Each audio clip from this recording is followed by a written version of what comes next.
Kenapa kemudian PPKM Jilid 3 giliran mau Natal dan Tahun Baru malah ditiadakan? Bayangkan PPKM Jilid 3 dicabut. Kalau memang yang namanya COVID ini berbahaya, menyangkut nyawa dan menimbulkan korban yang banyak, apakah tidak patut diduga bahwa selama ini kalian tuh berbohong?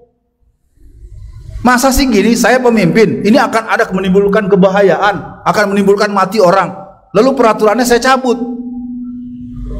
Bohong kali ya. Paham nggak jamaah sampai di sini? Ya artinya kalau memang berbahaya tetap dipasang dong. Kenapa giliran untuk orang Kristen, giliran mau Natal dan Tahun Baru malah ditiadakan? Kita minta penjelasan dulu nih, PPKM ini dicabut, maunya siapa nih? Maunya bandar, maunya Bangkong, maunya bos PCR, atau maunya oligarkor, atau maunya Cina? Ini kita mayoritas, Pak. 87,21% ini Muslim, dan semua peraturan-peraturan di musim COVID selalu memberikan beban hanya kepada umat Islam. Lihat di Bali, mereka mengadakan berbagai acara, nah diapa-apakan, nggak pakai masker juga, ribuan orang berlari-lari kemarin, tahun lalu malah di musim COVID lagi ganas-ganasnya. Jadi COVID itu tidak ada kalau ada konser dangdut, nggak ada COVID. Kalau ada di acara agama lain nggak ada COVID. COVID cuma ada di masjid. Kemarin reuni 212 di Solo juga dibubarkan dengan alasan COVID. Giliran ulang tahun, giliran nikahin anak. Artinya saya ingin mengajak pada hari ini, kalau terus ini dibahas, besok Ustadz Alfian Tanjung yang mati. COVID ini patut diduga COVID ini juga bagian sebagai mesin pembunuh buat masyarakat pribumi. Kita punya pertanyaan, di musim COVID ini ada berapa orang Cina yang mati? Ya kan, pertanyaan kan? Ya kita dengarkan bagaimana Ustadz Tengku Zulkarnain.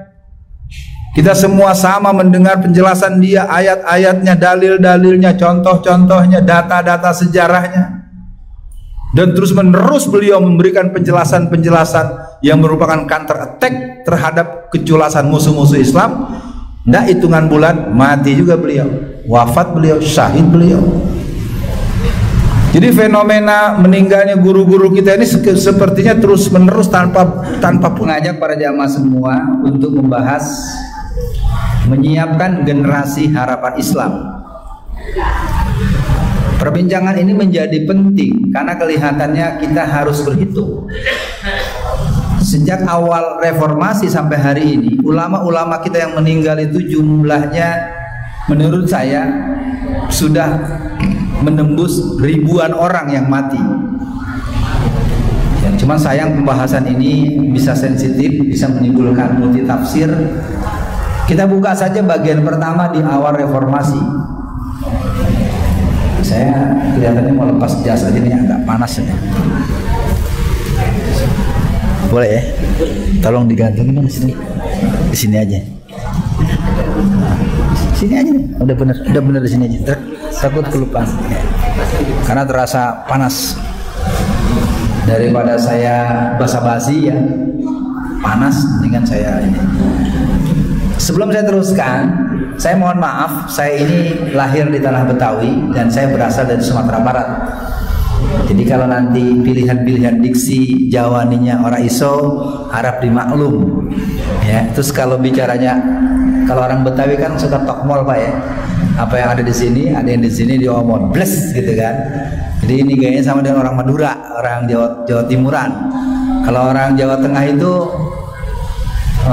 tersenyum tapi sakit hati gitu. 2 tahun berasa Bu, Pak, berasa ya. Saya harus banyak belajar budaya Jawa Tengah. Baik, itu nanti di lain kesempatan. Judul kaji kita pada hari ini adalah menyiapkan generasi harapan Islam. Sekitar bulan Maret, April, Mei, Juni, Maret, April, Mei, orang semua tahu dari Banyuwangi sampai Banten ada sekitar 144 ustadz, ulama dan guru mengaji yang mati. Kondisi mayatnya adalah lehernya hampir putus dan perutnya itu robek dengan ususnya yang terburai. Itu terjadi berulang tahun 1999 di Ciamis, Jawa Barat dan sekitarnya dengan jumlah yang cukup besar. Dan terulang lagi tahun 2000 sebanyak 89 orang yang ada di Cianjur Selatan. Jadi dalam sejarah Indonesia di Jawa bagian selatan itu dikenal sebagai daerah PKI. Di Jawa Barat ada Sukabumi Selatan, ada Cianjur Selatan, PKI-nya banyak. Di Jawa Tengah juga begitu, Jawa Selatan, Cilacap, segala macam, PKI-nya banyak. Nah, jadi pada hari ini kita akan mencoba membahas bagaimana kita menyiapkan generasi. Kondisi kita serius, belum yang meninggal dunia di saat pemilu. Saat pemilu ini umum ya, kita nggak menyebut oknum atau nama, tapi kita cukup bertanya-tanya. 700 orang meninggal dunia, 700 orang mati, itu yang tersebut. Faktanya jumlah normalnya, jumlah persisnya ada 994 orang yang mati petugas KPPS di musim Pilpres 2019. Kalau sebatas ini kita membahas yang mati sekian, tidak ada masalah. Menjadi masalah ketika kita membahas apa sebab kematiannya. Jadi di negeri ini orang boleh bertanya tetapi tidak boleh mempertanyakan. Ayo, kalau ada yang bisa jawab, saya kasih uang 100 juta. Ya, apa sebabnya petugas KPPS mati? Saya yakin gak ada yang bisa jawab, maka saya berani bikin sayembara. Bapak, saya tanya Pak, petugas KPPS kan yang mati kemarin ratusan Pak, apa sebabnya? Iya, lelah, capek, itu mah nggak masuk dalam ilmu kedokteran. Kalau orang mengantuk, obatnya? Orang lapar? Kalau orang lelah atau capek, istirahat, tidur juga. Kenapa jadi mati?